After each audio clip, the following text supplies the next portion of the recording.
अंतिम निर्देश। वर्तमान स्वामी के शासन में हम सभी विराजते और उनके पावन पीयूष देशना हम सभी के लिए परम उपकारी है। अनादिकाल से हमारी इस आत्मा में जो जन्म, जरा और मृत्यु रूपी रोग लगे, उन रोगों का उपशमन करने वाली कोई परम औषधि है तो वह एकमात्र यह जिनवाणी है। भव्यात्मा,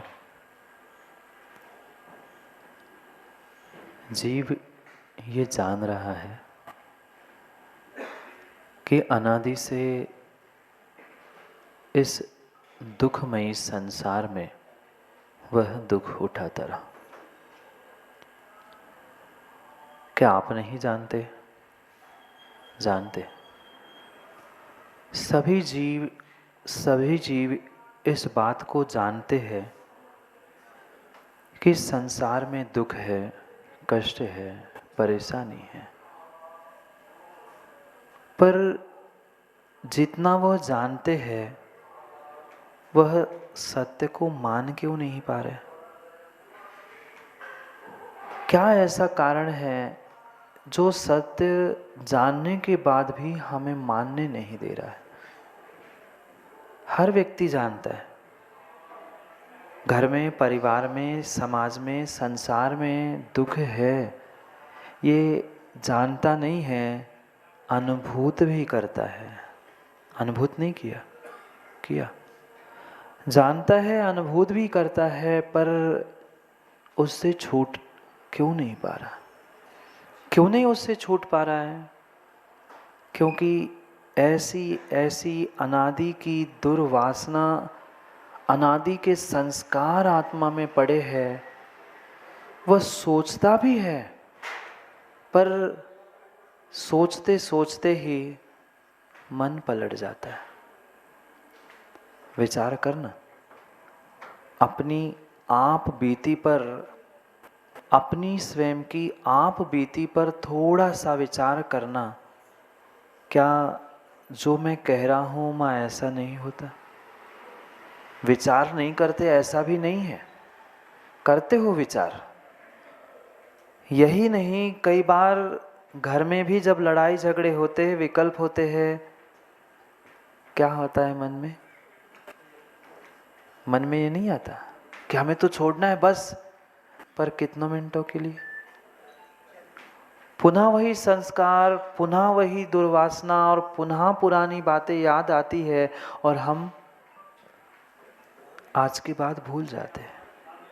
कई बार ऐसा हुआ जीवन में।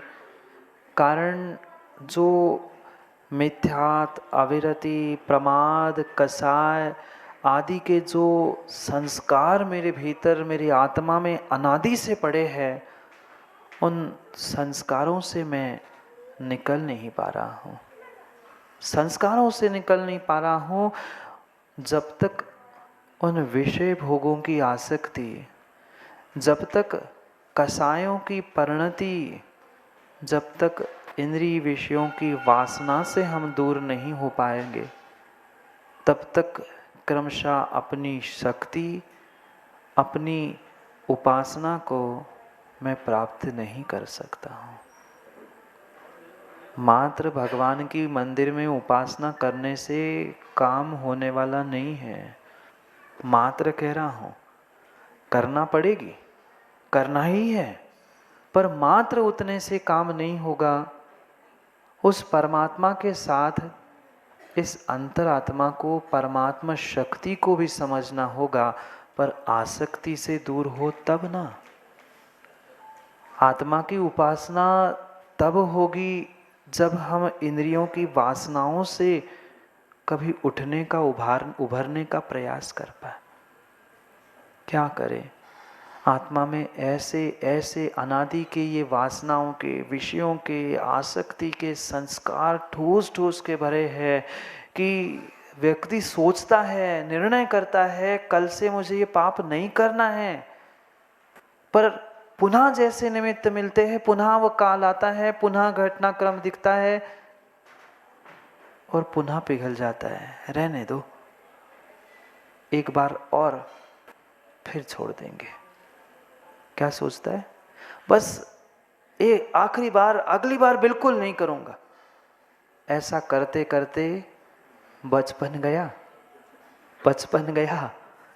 85 भी जाने को है।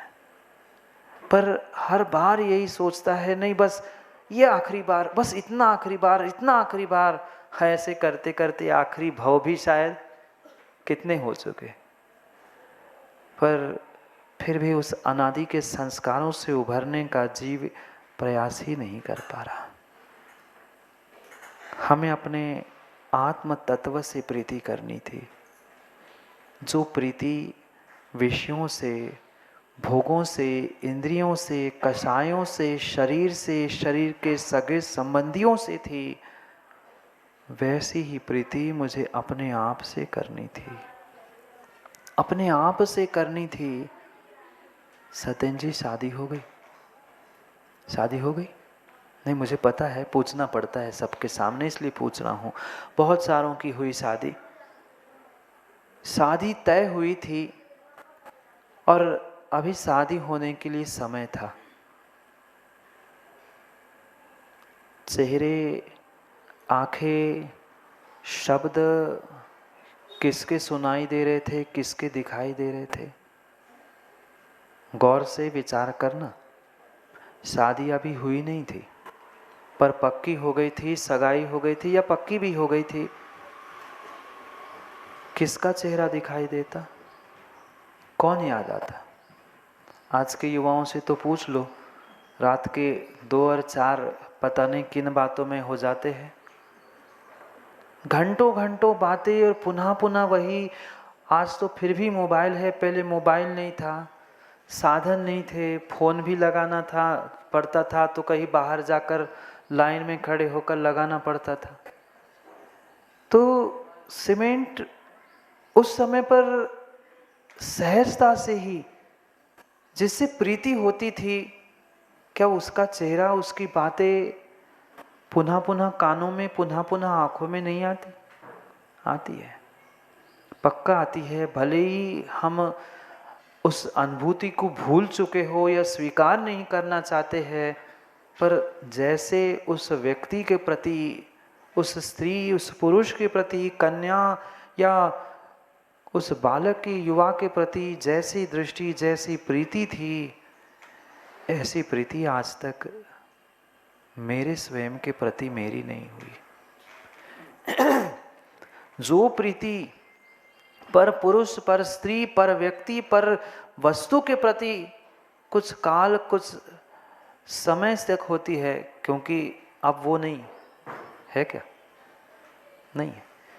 वो प्रीति तभी थी, कुछ दिन तक, कुछ समय तक थी, जब तक उस वस्तु को प्राप्त नहीं किया, व्यक्ति को प्राप्त नहीं किया। इतनी प्रीति उस वस्तु के प्रति थी, और जैसी वस्तु मिल गई, व्यक्ति मिल गया, प्रीति समाप्त हो गई। क्रम क्रम से वह प्रीति भी समाप्त होती गई। ध्यान रखना, हमें आज तक जैसी वह प्रीति किसी व्यक्ति और वस्तु के प्रति थी, वैसी प्रीति हमारी आत्मा, और आत्मा तो छोड़ दो, परमात्मा के प्रति भी नहीं है, गुरु के प्रति भी नहीं है, जिनवाणी के प्रति भी नहीं है। क्या मुझ में शक्ति नहीं है? है।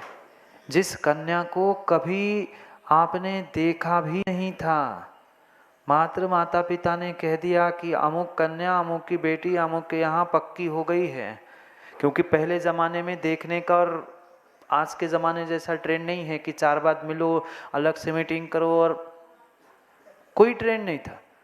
माता पिता पक्की करके आए, बेटा बेटी देख भी नहीं पाए, पर फिर भी उनकी पक्की हो जाती थी। अभी आपने बात नहीं की, मिले नहीं थे, कुछ नहीं था, पर फिर भी एक धुन थी, फिर भी किसी को प्राप्त करने की धुन थी। अरे पक्की हो गई, अब होना है, अब ये मिलेगा, अब ऐसा होगा। ऐसा कभी हमने अपने स्वयं के जीवन के बारे में, आत्मा परमात्मा के बारे में समझने का, धुन प्राप्त करने का एक नशा प्राप्त करने का प्रयास किया? नहीं किया। वह तभी होगा, तभी होगा, तभी होगा जब मेरी श्रद्धा बदलेगी, जब मेरी श्रद्धा बदलेगी और जब मैं उस बहिरात्मपने को छोड़ने का प्रयास करूंगा, तभी तभी अंतरात्मा बनकर अपनी आत्मा और अपने परमात्मा के प्रति ललक उद्घाटित होगी। ना आज ललक है, ना हमें झलक है, बस पलक बंद करके बैठे हैं और पता नहीं किन किन को याद करते रहते हैं। एक सम्यक दृष्टि की महिमा यहाँ समझा रहे हैं। ऐसे ही सम्यक दृष्टि को बनने वाला परमात्मा नहीं कहा। यूं ही बनने वाला परमात्मा सम्यक दृष्टि नहीं है, यूं ही अंतरात्मा की इतनी महिमा नहीं कही। कितना महान वह परमात्मा बनने वाला अंतरात्मा है। अभी बना नहीं, बनेगा तो साक्षात 8 द्रव्यों से पूजा होगी, 8वीं भूमि पर, वसुधा पर वहां पहुंच जाएगा। पर अभी बना नहीं है, पर बनने वाला है। बनने के पहले ही उसकी प्रशंसा किसने की? किसने प्रशंसा की? निर्ग्रंथों ने, मुनियों ने, आचार्यों ने, तीर्थंकरों ने उस अंतरात्मा की भी प्रशंसा की। ज्ञानियों, आप विचार करो, हम अंतरात्मा भी नहीं बन पाए। किस लिए मनुष्य पर्याय जैन कुल हमने प्राप्त किया था? ये धन्य पर्याय थी जिसके माध्यम से आप अपने आप को अंतरात्मा और परमात्मा बना सकते थे। पर ऐसे संस्कार हमें समय समय पर धक्का मारते हैं। संभलने का समय आता है, समझने का समय आता है, और उतने में ही पुनः पुरानी याद ताजा हो जाती है। दोष निमित्तों का नहीं था, गलती सामने वाली वस्तु की, व्यक्ति की बिल्कुल भी नहीं थी। मैं अपने आप को, अपने संस्कारों को नहीं संभाल पा रहा हूँ, इसलिए पुनः पुनः इसमें भ्रमण चल रहा है। माँ, कितने संस्कार अविद्या के, कितने संस्कार विषय वासनाओं के सिखाना पड़ा किसी को। इंद्रियों के भोग कैसे भोगे जाते हैं, किसी को सिखाना पड़ा नहीं। भगवान की पूजा कैसे की जाती है, अभिषेक कैसा किया जाता है, उनको आहार कैसे दिया जाता है, पड़गान कैसे होता है, इनको तो संस्कार शिविरों में सिखाया जाता है, पाठशाला में सिखाना पड़ा। मैं पूछना चाहता हूँ, इंद्रिय की विषय, उनकी वासना, पाप, भोग कौन से माँ बाप ने सिखाए? नहीं। बिना सीखे सीख गए, बिना समझाए सीख गए, क्योंकि वे अनादि के ऐसे संस्कार हमने अपने आत्मा पे डाल कर रखे थे। वे बिना कहे ही प्रकट होते हैं। निमित्त मिला कि अंदर के संस्कार प्रकट हुए और हम बह गए। किसने सिखाया स्वान को भौंकना? किसने सिखाया बछड़े को माँ के पास जाकर थनों पे दूध पी लेना? ये बातें सिखानी नहीं पड़ी। जीव जन्म से ही इन बातों को सिखाया ही पहुंचता है, पर अच्छी बातों के संस्कार देने पड़ते हैं। धर्म के संस्कार, ज्ञान के संस्कार, सब संस्कार देने पड़ते हैं। क्यों? क्योंकि अनादि के, अविद्या के, मिथ्यात के, प्रमाद के, कसाय के संस्कार हमारे भीतर पहले से ठूस कर भरे हैं। पहले इनको निकालना होगा। इन पुराने दुर्गंधमयी संस्कारों को निकालना होगा, तभी ये घट सुगंधित हो सकता है। कल पढ़ा था ना, कुंद भगवान ने यही समझाने का प्रयास किया था, जैसे घट में रखा हुआ मल भले ही निकल जाए, पर उसकी वासना उसके संस्कार, मोदी जी बुंदेलखंडी में कहूँ उसकी लगार निकालना कठिन है। बुखारिया जी नहीं जानते लगार, उसकी लगार, उसके वासना, उसके संस्कारों को हटाना कठिन है। क्यों नहीं अंतरात्मा बन पा रहे, क्यों नहीं परमात्मा बन पा रहे? मात्र श्रद्धान ही तो करना है, पर श्रद्धान के साथ इन वासनाओं को, इस आसक्ति को, इन विषयों को छोड़ते हुए हमें अपने स्वयं का आनंद लूटना है। आनंद तो लूटा, आज तक आनंद लूटा, आनंद लूटा नहीं ऐसा नहीं है, आनंद लूटा, पर किसका? पर का।